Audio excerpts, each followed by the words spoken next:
Kevin Vallejos systematically dismantled Josh Emmett, and it was all done with a split step. Let's find out how he did it.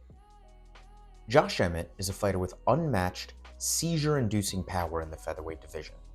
He has completely severed 3 men from their consciousness, and despite entering the twilight of his career, he is no doubt a fighter one must take seriously.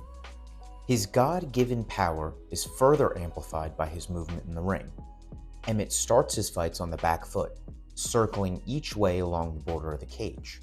Vallejos merely followed him, patiently cutting off his entries, awaiting a committed attack from Emmett. As Emmett circled to his left, he would jump into range with a feinter jab in order to start his combinations. Emmett compensates for his stockier frame by entering punching range so aggressively, but it became clear to Vallejos that it was the only way in which he could reliably reach him. Enter the split step. This is merely a way to describe a fighter lengthening their stance, simultaneously stepping forward with their lead leg and backwards with their rear. This is more commonly used as a way for wrestlers to enter in on the double leg, but it brings an immense amount of value to a counter-striker as well. It gives the fighter using it a more powerful base from which to sit down on their punches, which we can see by the deep bend in Vallejos' knees. Being more grounded like this allows him to generate much more power as opposed to when he was more erect, especially for his straight punches. Given Emmett always begins his entries with a jab, Vallejos utilized the cross counter, or a right hand over the jab, to dissuade Emmett from throwing his own deadly rear hand.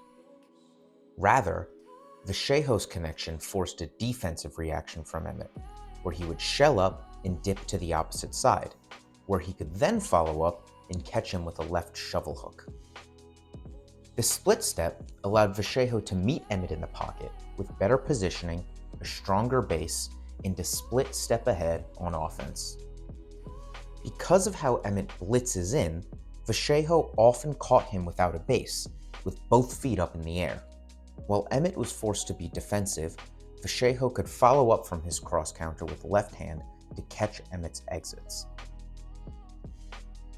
The split step even worked as a way to mirror Emmett's stance switch, where the switch became the technique in and of itself. Though Vallejos had been cracking Emmett with right hands throughout the fight, the problem became Emmett's overcommitted entries that brought him too close.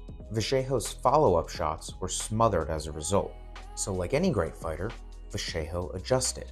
In the fight-ending sequence, he countered Emmett with a split step overhand just as before. He used the following left hook as a means to bring his rear foot up and his lead foot back to level with his rear. His stance is now squared, and though less grounded than before, he has created sufficient space between them to land a perfect right hook to knock Emmett down, where he was then able to finish the fight. Vallejos is an incredibly talented fighter, and I loved seeing how just a small footwork trick can net him as much success as it did here. When it outlived its usefulness, he adjusted by creating space. Too many times, we see fighters smother their own punches with overcommitted entries, leading to fights that never really exit their nascent stages. Vallejos knows how to land hard, effective strikes, punish straight-line opponents, and utilize the right strike for each situation. Cross counters over jabs, shovel hooks and uppercuts when they dip, and traditional hooks when he exits from close range to mid-range. These skills will serve him well as he moves up the division, and I'm excited to see how he can adapt his strategy to more nuanced opponents. If you made it this far, you're clearly serious about understanding the game, so hit subscribe if you haven't already. I put out new analysis every week. If you want to go deeper, you can find full written breakdowns and extended film rooms on my Substack, movementmarshals.com, link in the description. Drop a comment and let me know what fighter or technique you want to see broken down next. Appreciate you watching.